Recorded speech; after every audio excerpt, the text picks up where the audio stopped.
my wife asked me this morning what we're going to talk about today, and I said I want to give some hope to some young people because I just came back from St. Petersburg, Florida, and you'd be surprised the number of individuals, young people, who are drinking at an early age today. You'd be surprised the number of young people who are going into the hospital as a result of oxycodone, and they're not coming out because they die in the hospital.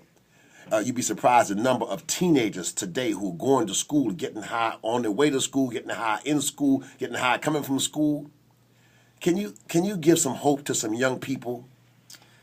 One of the greatest hopes for the young people today, who hopefully will be the future for tomorrow, is to take a real good look around. I mean, life is an education itself. And if you don't get the education that you need, the formal education, you're not setting yourself up for success.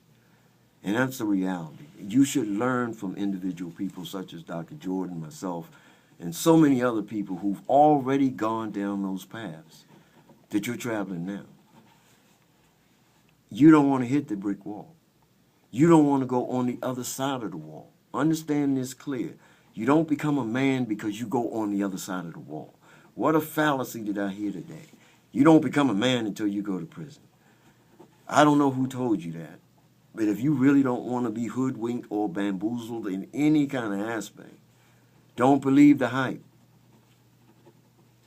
Take responsibility and ownership for yourself. Let me just share what it says in recovery real quick. See if this makes sense. Through your own inability to accept personal responsibilities, you're actually creating your own problems. And I created enough problems for myself that had a domino effect that led into my family, my community, and society as a whole.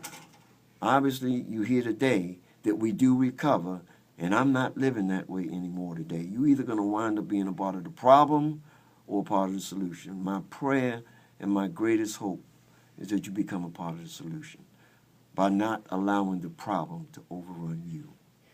Wonderful, wonderful. Well, I just thank and praise God for you and for the message of hope that you're giving. I want the person in the listening audience to know that at our church, at Hope Alive Ministry Deliverance Fellowship, not only do we have a men's recovery house where we can help individuals to recover, but also we do counseling. If you have a child or a brother or a sister or an aunt or uncle or husband or wife who needs some counseling, I'm a licensed clinician for the state of Maryland for drugs and alcohol. Call me, 410-383-8055. That's 410-383-8055. Make an appointment, come in, and we will counsel you. If you want to get into detox, you want to get into treatment, it makes no difference what drug you're on. God has called me to help people. I couldn't understand why God allowed me to go through a 30-year addiction until years later when he brought me out. He brought me out so I might be an example. God's got to have a testimony. He's got to have somebody who's an example. He's got to have somebody who's a role model. And I know that about myself. My daddy used to say that he who knows not and knows not that he knows not is a fool. Teach him. I'll say it again. He who knows not and knows not that he knows not is a fool. Teach him. But he who knows and knows that he knows is wise. Teach him. I know what I know. And I also know some things that I don't know. I don't know everything that I don't know, but I know one thing. I don't know everything. But it's some things that God has shown me, and the things that he has shown me, especially about in the arena of addiction, if I can help you, I'm going to share it with you. So call me, 410-383-8055. Anything else that you want to share to anyone out there before we close? Again, one of the most important things that I understand today is that social acceptance does not equal recovery. It is vitally important for me today, just as it was from day one, to stay connected to the God of my understanding, again, to utilize the resources that are available to me today, to have a sober support network system, to have a loving family and support, and to make sure that I'm most importantly grateful, very, very grateful to what God is doing in my life today. Dexter, thank you so much for being here today. May God bless you and your family.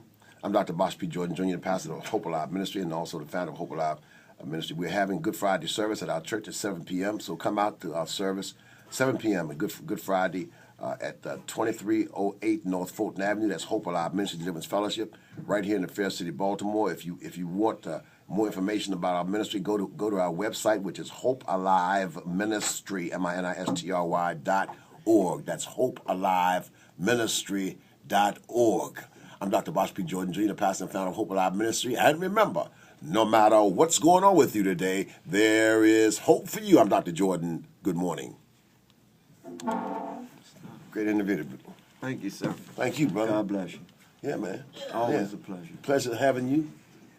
Yes, indeed. Yeah, man. We are on our way to program right now. Really? Yep. Thank you for your support, sweetie. You're welcome. You said you're on your way to the program? Yeah. Hers, and then we doing taxes today, so we got an agenda. And I got with therapy. Really? Yeah. You're going to therapy? Yeah. Yeah. She's In a car going to. accident. This is what has taken place when you asked me about it. And it's again God working on our behalf. Yeah. Physical recovery. She went to pick me up from work. What was that last? Been about 7 months now, 8 months. maybe about 6. I ain't gonna say that long. Okay. And down at the hotel, she went to step off out of the car, went to step up on the curb, and her tibia snapped in half. Really? And so she now has the, what is it, the ionic stuff that's in your I have a leg. rod in my leg. There's a rod in her and leg. 2 screws. Yeah. And And God top has and restored her. Mm-hmm. You know, God has restored her. Uh-huh. You She know, can she's walk. walking. No cane. You know, there No. was a probability that would she ever No again, cane, because no limp, no the none break of that. was tremendous. Yeah. Yeah. So, God has been very good to me. Wonderful. The Wonderful. average person that went through something like I went through, usually you walk